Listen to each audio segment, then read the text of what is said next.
এই এক প্যাকেট বিস্কিটের জন্য লেগেছে 1/4 কাপ। তো তারপরে মোস্ট ইম্পর্টেন্ট একটা এলিমেন্ট যুক্ত করছি, সেটা ইনো। আপনারা চাইলে এখানে বেকিং পাউডার যুক্ত করতে পারেন, অথবা এই 15 টাকার ইনো নিয়ে এসে 3টা কেক তৈরি করা যাবে। তো এই কেক থেকে সামান্য পরিমাণে ইনো দিয়ে নিলাম এবং সামান্য দুধ যুক্ত করতে ইনোগুলো ফুলে উঠেছে।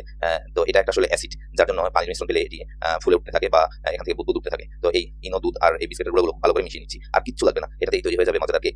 একটা বাটি নিয়েছি, বাটিতে ভালো করে তেল ব্রাশ করে নিব, একদম ঝাঁকানাকা করে, যেন কোনো জায়গায় ফাঁকা না থাকে। তেল ব্রাশ হয়ে গেলে এই কেকের ডোটি দিয়ে দিচ্ছি বাটিতে। কেকের যে ব্যাটারটা এখানে দিলাম সেটা একটু ভালো করে বাড়ি দিয়ে নিব, যেন কোনো ধরনের এয়ার বাবলস না থাকে। আমি যে ওভেনে তৈরি করছি, আপনারা চুলাতে তৈরি করতে পারবেন। যদি চুলায় তৈরি করতে চান এবং আমার কাছ থেকে রেসিপি চান, তাহলে কমেন্টে জানাবেন, তাহলে চুলাতে তৈরি করে দেখাবো। এর জন্য আমি টেম্পারেচার দিয়ে নিলাম 170, এবং এটি দুই সাইডে যেন হিট লাগে সেটা সেট করে টাইমার দিয়ে নিচ্ছি 40 মিনিট। 40 মিনিটেই আশা করি কেকটি হয়ে যাবে। এরপর যে বাটিটি দিয়ে দিচ্ছি এই ওভেনের ভেতরে, এবং দিয়ে 40 মিনিট ধরে অপেক্ষা করবো। তো এই ফাঁকে বলে নিই, যারা আমাদের চ্যানেলে নতুন ভিউয়ার্স, তারা অবশ্যই আমাদের চ্যানেলটি সাবস্ক্রাইব করবেন এবং আমাদের ভিডিও ভালো লাগলে বন্ধুদের সাথে শেয়ার করবেন। আর মোস্ট ইম্পর্টেন্ট একটা কথা, আমরা আসলে কষ্ট করছি বা পরিশ্রম করছি, আপনাদেরকে অনেক ভিডিও এনে দিচ্ছি। তো দয়া করে আমাদের বিষয়টি একটু খেয়াল করবেন। তো এই যে হয়ে গেছে, দেখুন কত সুন্দর হয়েছে। এটা ডিমোল্ড করে দেখাই।